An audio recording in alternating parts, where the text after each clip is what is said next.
ఓం శ్రీకృష్ణ పరబ్రహ్మణే నమః. అందరికీ నమస్కారం. మరి నిన్నటి వీడియోలో అర్జునుడు శ్రీకృష్ణుడితో పలికిన కొన్ని మాటలు మనం తెలుసుకున్నాము కదా. ఈరోజు ఇంకేం జరిగిందనేది తెలుసుకుందాము. కార్పణ్య దోషోపహత స్వభావః పృచ్ఛామి త్వాం ధర్మ సమ్మూఢచేతాః యచ్రేయస్యాన్నిశ్చితం బ్రూహి తన్మే శిష్యస్తేహం సాధిమాన్ త్వాం ప్రపన్నం. మరి వాళ్ళని చంపాలా వద్దా అనే ఏం అర్థం కావట్లేదు అనే పరిస్థితుల్లో ఉన్నాను. మరి ఏంటి అని నిన్న శ్లోకంలో మనం తెలుసుకుందాం.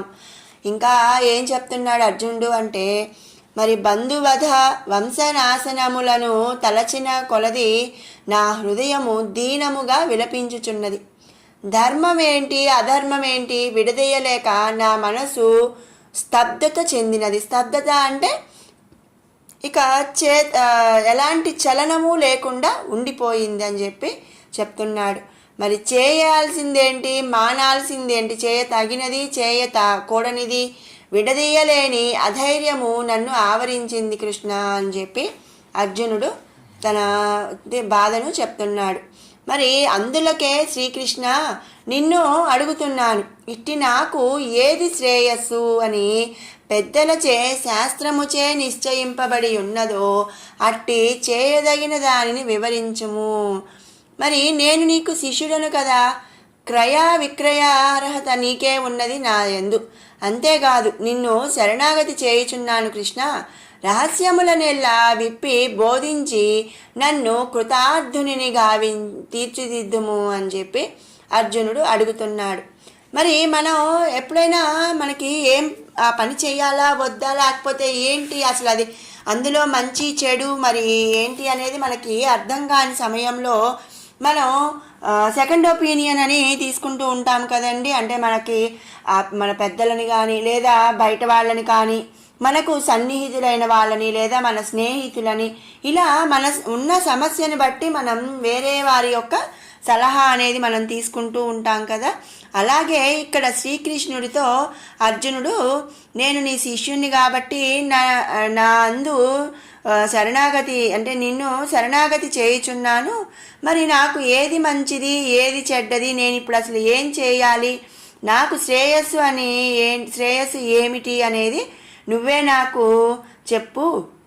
నాకు రహస్యాలన్నీ కూడా చెప్పి నన్ను కృతార్థునిగా తీర్చిదిద్దుము కృష్ణ.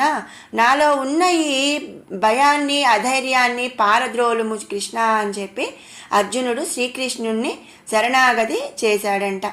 మరి మనం ఎప్పుడైనా కూడా అండి, మనం ఏదైనా ఒక బాధ కానీ సమస్యతో మనం ఉన్నప్పుడు ఆ భగవంతుణ్ణి శరణాగతి వేడుకుంటే మనకు ఆ భగవంతుడే దారి చూపిస్తాడని చెప్పి మనం ఇక్కడ తెలుసుకోవాలి. మరి అర్జునుడు ఇలా చెప్పాడండి. ఇక సంజయ ఉవాచ ఏవముక్త్వా హృషీకేశం గుడాకేశః పరంతప నయోత్యైతి గోవింద ముక్త్వా తూష్ణీం బభూవః.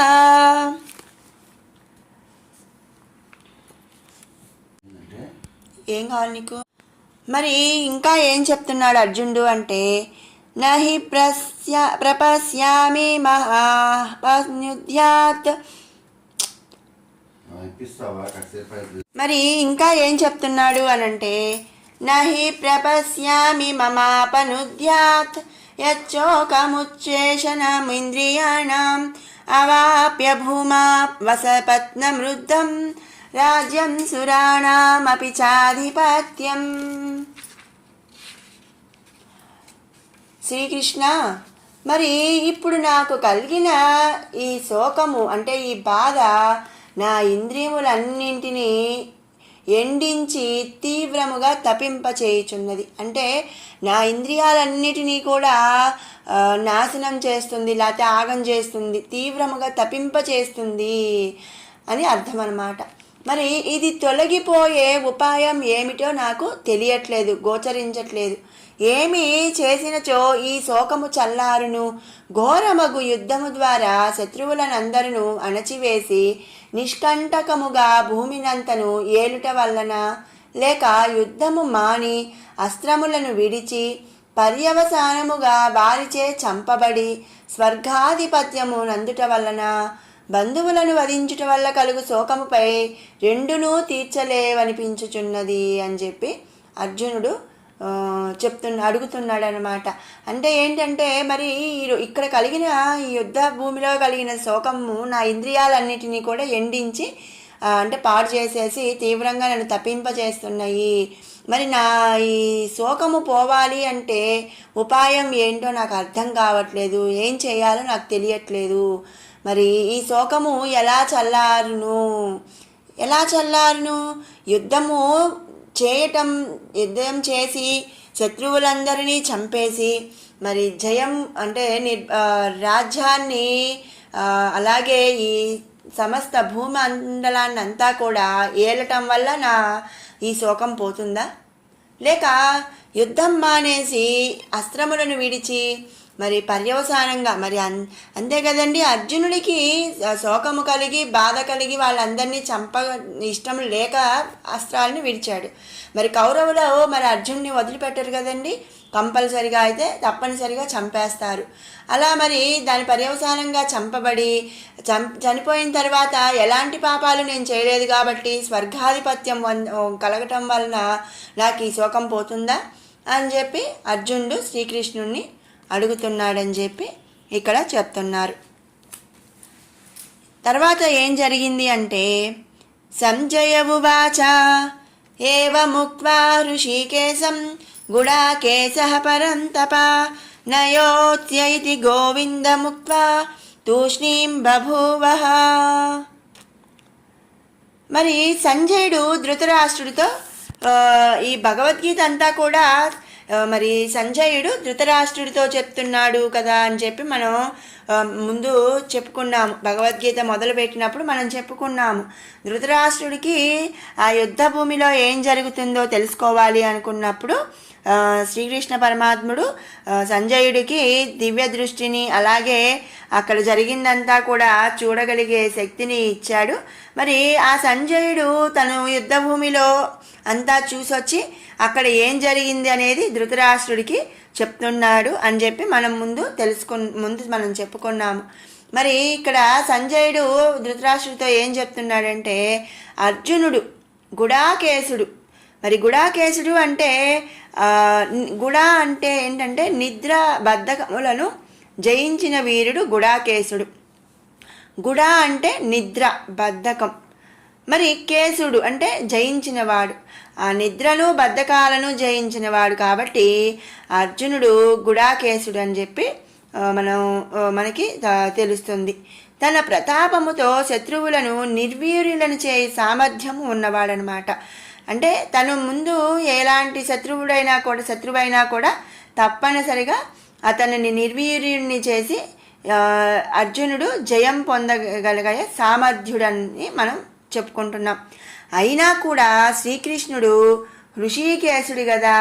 మరి హృషికేశుడు అంటే అన్ని ఇంద్రియాలను తన ఆధీనం చేసుకొని ఆనందింపజేయగలవాడు హృషికేశుడు. మరి శ్రీకృష్ణుడు హృషికేశుడు కదా. హృషికాములు అంటే మనల్ని ఆనందింపజేయు ఇంద్రియములు, వీటికి ఆయనే ఈశుడు. మరి జీవుల యొక్క అందరి జీవుల యొక్క ఇంద్రియాలకు కూడా ఈశుడు ఆ హృషికేశుడు. కాబట్టి మనం శ్రీకృష్ణుడిని హృషికేశుడు అని చెప్పి చెప్పుకున్నాము. మరి తద్వారా గోవిందుడగును, అనగా గో అంటే భూమి, వింద్ అంటే దుష్టుల భారము తొలగించి సుఖింపజేయువాడు. మరి గోవిందుడు అంటే భూమిపై దుష్టుల భారము తొలగించి సుఖింపజేయవాడు. కాబట్టి శ్రీకృష్ణ పరమాత్మని గోవిందుడు అని కూడా అంటారు. అంటే ఎవడో ఒకనిని తాను ప్రేరేపించి అతని ద్వారా దుష్టులందరినీ దునిమి భూమిని సుఖంపజేసి గోవిందనామమును నిలుపుకొనును అని చెప్పి ఇక్కడ సంజయుడు చెప్తున్నాడు. మరి ఇప్పుడు అర్జునుని తన పరికరముగా చేసుకొనదలచి తాను సారథి అయ్యాడు. అది తెలియక తానే చేయువాడను తానే మానువాడను కాబోలును అని భ్రమించిన అర్జునుడు ధర్మ సంస్థాపనకై వచ్చిన భగవానుని ముందరే తెలిసి తెలియని ప్రేలాపనములు చేసి చివరకు నేను యుద్ధము చేయను అని కూడా పలికి నిశ్శబ్దముగా చతికిలబడినాడే. అయ్యో, ఏమిటి ఈ ఆశ్చర్యము! ఇతడు మానివేయుదనన్నచో మానగలునా, చేయదునుచన్నచో చేయగలుగునా, ఏది శ్రీకృష్ణుడు తలచునో అట్లే జరుగును కదా అని చెప్పి సంజయుడు చెప్తున్నాడనమాట. మరి మనం మనం చేసే కర్మలు కానీ మనం చేసే ప్రతి పని కూడా ఆ భగవంతుడి ఆటే అని చెప్పి మనం తెలుసుకోవాలి.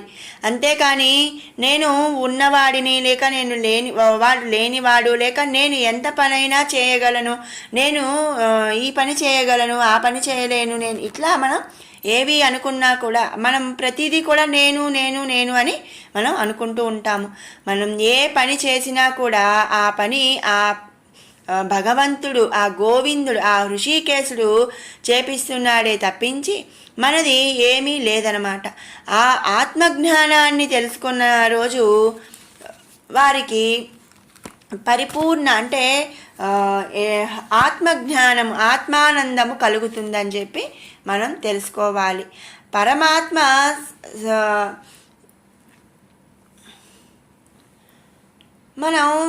మన శరీరము మన శరీరము శాశ్వతము అనుకుంటాం. కాదండి, మన శరీరం శాశ్వతము కాదు, ఆత్మ, అదే పరమాత్మ మాత్రమే శాశ్వతమని మనం తెలుసుకోవాలి. అలాగే ఏ పనైనా సరే ఆ శ్రీకృష్ణ పరమాత్మ, హృషికేశుడు, ఆ గోవిందుడు ఏది చేయాలి అనుకుంటాడో అదే మనం చేస్తాము. అంతేకాని మనకు మనంగా ఏది చేయమన్నమాట. మనం ఒక మంచి పని చేసినా అది మనల్ని ఒక ఆయుధంగా ఆ భగవంతుడు వాడుకుంటాడే కానీ, అంటే మలుచుకుంటాడే కానీ మనముగా చేసేది ఏమీ లేదు అని చెప్పి మనం ఇక్కడ తెలుసుకోవాలి. అవేవి కూడా తెలియక ఆ భగవంతుడి ముందే అర్జునుడు నేను ఈ యుద్ధం చేయలేను అని చెప్పి యుద్ధం మానేస్తాను అంటూ మాటలు పలికాడు. అసలు తన ఇష్టము అనేది ఏదీ లేదు అక్కడ. తన ఇంద్రియాలన్నిటినీ కూడా ఆనందింపచేస్తూ ఇంద్రియాలకు ప్రభువైనటువంటి, జీవుల యొక్క ఇంద్రియాలకు ప్రభువైనటువంటి ఆ పరమాత్మ ఏది చేయించదలచాడో అది మాత్రమే చేయగలడు కదా అని చెప్పి సంజయుడు ఇక్కడ చెప్తున్నాడు. మరి తెలుసుకున్నాం కదండి కొన్ని శ్లోకాలు భాష్యం. మరికొన్ని శ్లోకాలు రేపటి వీడియోలో తెలుసుకుందాం. ఓం శ్రీకృష్ణ పరబ్రహ్మణే నమః. శ్రీమద్భగవద్గీత ద్వితీయోధ్యాయః సాంఖ్యయోగः. తం తథా కృపయావిష్టం అశ్రుపూర్ణాకులేక్షణం విషీదంతమిదం వాక్యం ఉవాచ మధుసూదనః. కుతస్త్వాకస్మలమిదం విషమే సముపస్థితం అనార్యజుష్టమస్వర్గ్యం అకీర్తికరమర్జున. క్లైభ్యం మాస్మగమః పార్థ నైతత్వయ్యుపపద్యతే క్షుద్రం హృదయ దౌర్బల్యం త్యక్త్వోత్తిష్ట పరంతప. అర్జున ఉవాచ కథం భీష్మమహం సంఖ్యే ద్రోణం చ మధుసూదన యుషుభిః ప్రతియోత్స్యామి పూజార్హావరిసూదన. గురూన్ హత్వా హి మహానుభావాన్ శ్రేయో భోక్తుం భైక్ష్యమపీహ లోకే హత్వాత్తకామాంస్తు గురూనిహైవ భుంజీయ భోగాన్ రుధిర ప్రదిగ్ధాన్ న చైతద్విద్మః కతరన్నో గరీయో యద్వా జయేమ యది వా నో జయేయుః యానేవ హత్వా న జిజీవిషామః తేవ స్థితా ప్రముఖే దార్తరాష్ట్రాః కార్పణ్యదోషోపహత స్వభావః పృచ్ఛామి త్వాం ధర్మ సమ్మూఢచేతాః యచ్ఛ్రేయస్యాన్నిశ్చితం బ్రూహి తన్మే शिष्यस्तेऽहं साधि मां त्वां प्रपन्नम् न हि पश्यामि ममापनुद्यात् यच्चोकमुच्चोषणमिन्द्रियाणाम् अवाप्य भूमा वसपत्नमद्मृद्धं राज्यं सुराणामपि चाधिपत्यम् सञ्जय उवाच एवमुक्त्वा हृषीकेशं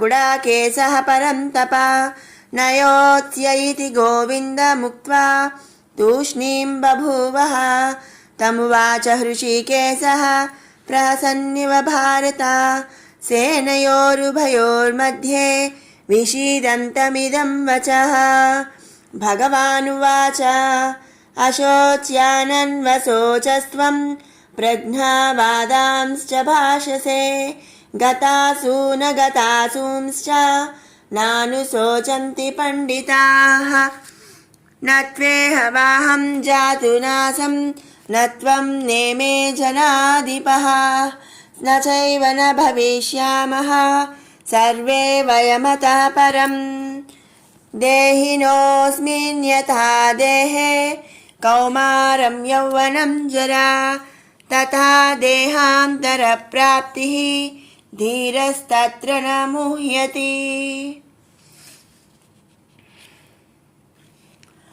मात्रा स्पर्शास्तु कौन्तेय शीतोष्णसुखदुःखदाः आगमापायुनो नित्याः तां स्थितिक्षस्व भारत यं हि न व्यथयन्त्येते पुरुषं पुरुषर्षभ समदुःखसुखं धीरं सोऽमृतत्वाय कल्पते नासतो विद्यते भावो नाभावो विद्यते सतः उभयोरपि दृष्टोऽन्तः त्वनयोस्तत्त्वदर्शिभिः अविनाशि तु तद्विद्धि येन सर्वमिदं ततं विनाशमव्ययस्यास्य न कश्चित् कर्तुमर्हति अन्तवन्त इमे देहा नित्यस्योक्ताः शरीरिणः अनाशिनो प्रमेयस्य